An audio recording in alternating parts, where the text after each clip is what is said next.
عشاء کی قضا فجر میں پڑھ سکتے ہیں؟ اگر عشاء کی نماز قضا ہو جائے تو کیا اسے فجر کے وقت میں پڑھ سکتے ہیں یا اشراق کے بعد پڑھی جائے گی؟ نیز ظہر کی قضا ہو جائے تو کیا عصر کے وقت پڑھ سکتے ہیں مغرب کے بعد یا مغرب کے بعد پڑھیں گے؟ محمد وسیم میڈیا سے۔ جناب محمد وسیم صاحب، سب سے بڑی بات تو یہ ہے، اور پہلی بات کہ نماز قضا کرنا جان بوجھ کر گناہ کبیرہ ہے۔ اس سے بڑا اسلام میں کوئی جرم ہے ہی نہیں شرک کے بعد، تو اس لیے کبھی بھی قضا نہ ہونے دیں۔ اور اگر کبھی ہو گیا اتفاق سے، آنکھ نہیں کھلی، تو حدیث میں آتا ہے جب کوئی من نسی عن صلاۃ او نام عنہا فلیصلیھا اذا ذکرھا فان ذلک وقتھا، کما قال صلی اللہ علیہ وسلم۔ کسی کی آنکھ لگ جائے یا بھول جائے تو جیسے ہی یاد آئے اسی وقت پڑھ لے، تو یہی اس کا وقت ہے۔ تو اگر عشاء میں سو گئے تھے، آنکھ نہیں کھلی، تو جیسے ہی آنکھ کھلی ہے فوراً پہلے عشاء پڑھیں، فجر بعد میں پڑھیں، چاہے فجر کا وقت داخل ہو چکا ہو۔ یہی حکم ظہر کا ہے کہ جیسے ہی ظہر یاد آئی ہے آپ کو تو فوراً پڑھ لیں، عصر سے پہلے پہلے۔ کورونا کی وجہ سے قربانی کی جگہ صدقہ کرنا، کیا کورونا کی وجہ سے اس بقرعید پر قربانی کرنا ضروری ہے یا وہی رقم کسی غریب کو دے سکتے ہیں؟ بقرعید تو گزر گئی بھائی، صدقہ جائز نہیں ہے بقرعید کے موقع پر۔ صدقہ جائز نہ ہونے کا مطلب یہ ہے کہ قربانی کا حکم صدقے سے ادا نہیں ہوگا، قربانی ہی کرنی پڑے گی۔ ناول افسانے پڑھنا کیسا ہے؟ ناول کہانیاں پڑھنے کی کس حد تک گنجائش ہے؟ بنت عنایت، ڈیرہ اسماعیل خان سے۔ یہ بھی وہی ہے، ناول میں عشق معاشقے کی باتیں ہوتی ہیں، ٹائم ویسٹنگ ہے۔ میں نے کسی سنجیدہ اچھے عالم کو، اچھے آدمی کو ناول پڑھتے ہوئے نہیں دیکھا۔ وہ مفید پڑھیں، نبی صلی اللہ علیہ وسلم کی سیرت پڑھیں، ہسٹری پڑھیں، تاریخی کتابیں پڑھیں، اس سے علم میں اضافہ ہوگا۔ ناول میں کیا رکھا ہے؟ اگر آپ کی یہ نیت ہے کہ اردو ادب یا انگلش ادب میں بہتری پیدا ہو جائے تو بھی اچھی کتابیں پڑھ لینا، تاکہ اس میں ایک تیر سے دو شکار ہو جائیں گے۔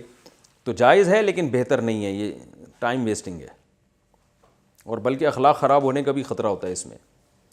حج کمیٹی کے پاس پیسے ہوں تو زکوٰۃ کا حکم۔ میری والدہ کو حج کمیٹی سے حج پر جانا تھا، لیکن اس سال حج کینسل ہونے کی وجہ سے ابھی بھی حج کمیٹی کے پاس پیسے پڑے ہوئے ہیں، کیا ان پیسوں پر زکوٰۃ نکالی جائے گی؟ سلمہ بنت ظہیر بنگلور سے۔ جی ہاں، نکالی جائے گی، کیونکہ یہ آپ کا قرض ہے جو انہوں نے واپس کرنا ہے۔ غسل کے وقت کان کی بالیاں اتارنا ضروری ہے کیا؟ حیض کی حالت میں کانوں میں جو بالیاں پہنی جاتی ہیں یا ناک میں پہنا جاتا ہے، کیا غسل کرتے وقت اس کو دھونا لازمی ہے؟ بنت عنایت، ڈیرہ اسماعیل خان۔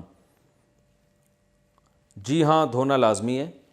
اگر ہلانے سے پانی اندر پہنچ جاتا ہے تو نکالنا ضروری نہیں ہے۔ اگر ہلائے بغیر، یعنی وہ جو ناک میں ہے یا کان میں بالی ہے اس کو نکالے بغیر سوراخ میں پانی نہیں پہنچتا تو پھر اس کو دھونا لازم ہے، یعنی اس کو کھولنا اور پانی پہنچانا لازم ہے۔ اس میں وہمی نہ بنے، تھوڑا سا بھی یوں کریں تو پانی پہنچ جاتا ہے آرام سے۔ اس کو ہلا لیں اچھی طریقے سے، بالی کو، کانوں میں جو خواتین کے بالیاں ہوتی ہیں، پانی کا چھینٹا ڈال کے نا اچھی طرح سے بالی کو ہلا لیا جائے اور پانی پھینکا جائے تو پانی پہنچ جاتا ہے۔ کیا خلا کے بعد نکاح ہو سکتا ہے؟ ایک خاتون انڈیا سے۔ میرا 1 مہینے پہلے خلا ہوا ہے، اب ہم دوبارہ نکاح کرنا چاہتے ہیں، البتہ خلا میں میری مرضی شامل نہیں تھی، ہماری فیملی کے مسائل کی وجہ سے یہ ہوا تھا، ہم دونوں نے اپنے منہ سے کچھ نہیں کہا تھا، صرف کاغذات پر دستخط کیے تھے، کیا یہ خلا ہو گیا تھا؟ جی ہاں، ہو گیا تھا۔ اگر میاں نے دستخط کر دیے تھے تو اگر اس پہ 3 طلاقیں نہیں لکھی تھی، خلا کا لفظ لکھا ہوا تھا، تو یہ 1 طلاق بائن ہے۔ آپ جب چاہیں دوبارہ نکاح نئے مہر کے ساتھ کر سکتے ہیں، آئندہ شوہر کو 2 طلاقوں کا اختیار ہوگا۔ کتے کا منہ لگ جائے تو جسم ناپاک ہو جائے گا۔ عابد صاحب، آسٹریلیا سے۔ اگر کتے کا منہ یا زبان جسم یا کپڑے کے کسی حصے پہ لگ جائے تو کیا کریں؟ کیا اسے پاک کرانا ضروری ہوگا اور پاک کرنے کا کیا طریقہ ہوگا؟ دیکھیں، منہ لگنے سے ناپاک نہیں ہوتا، زبان لگ جائے گی یعنی تھوک لگ جائے گا نا کپڑوں پہ تو کپڑے ناپاک ہو جائیں گے، اور اس کا وہی طریقہ ہے جو عام ناپاکی کو دور کرنے کا طریقہ ہے، آپ پانی سے دھو لیں، اس کو 3 دفعہ دھو لیں، ویسے تو آج کل نلکوں سے تھوڑا سا رگڑ کے دھو لیں، بس پاک ہو جائے گا۔ کیا نامحرم کے سامنے کھاتے وقت نقاب ہٹا سکتے ہیں؟ میں 1 سال سے شرعی پردہ کر رہی ہوں، مجھے نامحرم کے سامنے پردہ کرتے ہوئے کھانا کھانا بہت مشکل لگتا ہے۔ مجھے کئی سارے لوگوں نے کہا ہے کہ آپ مجبوری کے وقت نقاب ہٹا سکتے ہیں، تو کیا کھانا کھاتے وقت میں نقاب ہٹا سکتی ہوں؟ نیز اور کن مواقع پہ نقاب ہٹانا جائز ہوگا؟ آپ کو نامحرم کے سامنے کھانا کھاتے ہوئے نقاب ہٹانا تو مشکل لگتا ہے، تو نامحرم کی غیر موجودگی میں کھانا کھانا کیوں مشکل لگ رہا ہے آپ کو؟ تو کیا مجبوری ہے کہ نامحرم کے سامنے ہی بیٹھ کے آپ نے کھانا کھانا ہے؟ آپ نامحرم کے سامنے نہ کھائیں، آپ تھوڑا سا محرم کے سامنے کھا لیں کھانا، یا کہیں اور بیٹھ کے کھا لیں۔ تو جب نامحرم سامنے ہو تو جوان لڑکی کے لیے اس کے سامنے منہ کھولنا، چہرہ کھولنا جائز نہیں ہے، اس میں فتنے کا اندیشہ ہے، تو اس لیے آپ سائڈ پہ ہو جایا کریں، اس میں اللہ آپ کو اجر دے گا۔ اور ویسے بھی پردہ رہا کہاں جب منہ کھول ہی لیا اس کے سامنے، اور پھر کیا وہ بعد میں یعنی پردے کا کیا فائدہ؟ تو یا تو مکمل پردہ کرنا ہے تو پھر پراپر طریقے سے کریں، یہ زیادہ اچھی بات ہے جب اللہ نے آپ کو ہمت دی ہے۔